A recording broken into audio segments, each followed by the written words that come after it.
In 2018, we were approached by the local theater group, and we were asked if we would do what they were calling paranormal adventures. I know, sounds like another show that everybody knows and loves, or everybody knows and criticizes, depending on however you want to put it. So in 2018, we were approached, and the building is called the Masonic Lodge 1913. Now, of course, it was built in 1913, and it was built for the Masons. Upstairs, the old lodge decorations are still there. Now, as I understand it, this ran until, I believe, 73 or 74, if I'm correct, before they moved off to their new lodge. The building is currently for sale. The downstairs area is currently a haunted house for the spirit of Halloween Town. The upstairs is basically just, they kind of use it as an overflow. If they want to show movies at night for Halloween Town, they do it upstairs. There's a big enough area. So in 2018, we do this. We go upstairs. We're walking people through, showing them the equipment. Well, I take everybody upstairs to the balcony viewing area. And I've got security on hand. Security's down at the base of those stairs. You have the Masonic Hall area where they perform their ceremonies. And then on the back side of that is a kitchen for like a meeting area. Coffee and donuts type of thing. There are large bay windows inside the kitchen that face the street, and a door, and then the ceremony area. As we're up in the balcony, we look across and we can see a shadowy figure standing in the doorway. Everybody's wondering what it is. I get on the radio and I call our security and I say, hey, are you over in the dining area? He's like, no, I'm right below you. Okay, well, do you see the figure standing over in the doorway? And he says, yes, I see a man standing over there. Well, as our head of security works his way across the ceremony area, the figure steps off and disappears. Now, the doorway going downstairs was locked up after us. Because it was Spirit of Halloween Town. We don't want anyone coming in while we're doing our thing.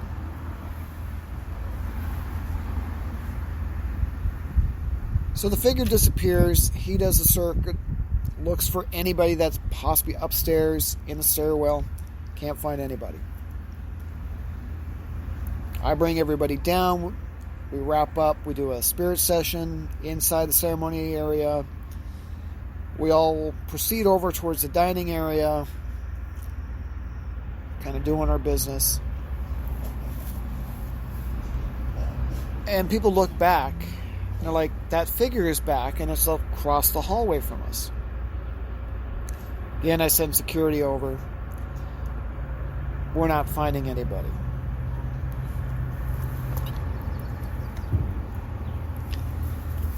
Basically goes on for about a good hour or so. Everywhere we go, this figure is just on the opposite side of the room. Security goes over, tries to figure out who it is. Can't find anybody. Even if we're coming down two different hallways, the boxes saying in, there's nobody down there. So we wrap up 2018. We chalk it up. Okay, well, there's something here. 2019, they asked us to come back. Paranormal Adventures Round 2. Well, this time around, we only have the downstairs area. We don't have the upstairs area. And we are doing this every single weekend in the month of October for Spirit of Halloween Town. The first night, we're running your basic millimeters, your K2 meters. We've got an SOS camera set up. were trying to capture anything on the downstairs area. And as we're walking around, we come to the back hallway. And we're getting a little girl's voice. And her name is Wendy. And Wendy's cheerful. She's happy. She's giggly. She's a little girl. We could kind of estimate through what she was saying and how she was saying it. She had to have been about 6 or 7. We also detected another spirit towards the front of the building. His name was Frank. He came off very clear on the SB11. My name is Frank. And then we had a man named Sam who was in the back of the building and was very angry that we were just disturbing his peace. These are things we got through the spirit box. He was not happy. So we run through the first weekend. Spirits are working with us. Everybody seems to be excited.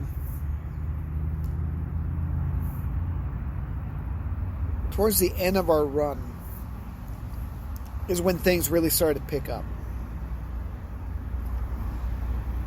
So one of the guys that was running the building brought in these creepy looking puppets.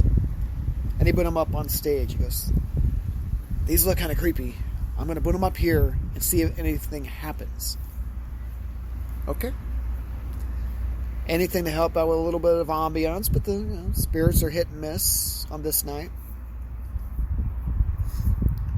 So the first show of our paranormal adventures, we're not really getting a whole lot. I'm basically walking people through setup, what the equipment is, how we go about doing it, how each piece of equipment actually works in the field. We're doing EVP work. Then I'm playing it back over the speakers. And I'm showing everybody the computer screen up on the big screen. And as we're doing this, one of my crew tells a joke. And it was funny. I laugh. The crew laughs. And then Wendy laughs, audible, not on EVP. Now, mind you, since this was a public-led thing, I really didn't have cameras set up. I was not keeping evidence. This was just for show, and not a lot of people wanted their image taken and posted everywhere. So everybody heard Wendy laugh. And it was a little girl's hee-hee. She found it funny.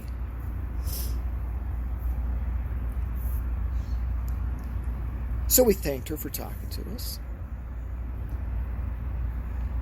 And I had the spirit box going, and we're wrapping up our business, and everybody's like, "Oh, wow, this was really cool. This was... Never heard a spirit laugh before," and I had security run around the building, just double check. Make sure it's 11:30 at night. It's Spirit of Halloween Town. Make sure that there's nobody outside still that's going to pollute our evidence here. Make sure that there wasn't anybody back there that wasn't supposed to be back there. Well, about that time, the angry spirit came out and threw the puppets off of the stage across the room. Now, only 2 people saw this. Again, it wasn't on camera. We had all gone back to Wendy's hallway to talk to her. And 2 people were still up in the front making sure no one was going to sneak through the door. And they said, yeah, these puppets were chucked across the room. Now, I believe them. And I trust these people. I've known them forever.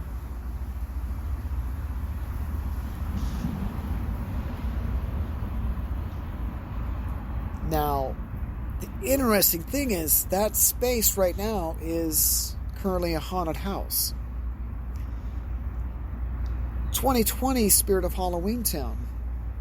I had a booth set up, and I was talking about the different haunted buildings, what was going on in each building, our encounters in each building. And before I had gotten to the Masonic area, a lady asked me, "Have you ever investigated that building there with the haunted house?" And I said, "Yeah. We've done an extensive workup on it. Did something happen to you?" And she goes, "Yes, I was through there about an hour ago. And when we got towards the back, a little girl who was about 6 or 7 in a little baby blue dress with a bow in her hair stepped out, waved, and laughed, and then disappeared."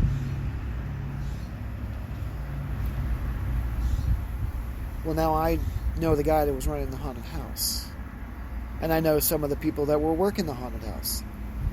And I asked them, "Do you have anybody portraying a little girl, 6 or 7, in a baby blue dress with her hair in a bow?"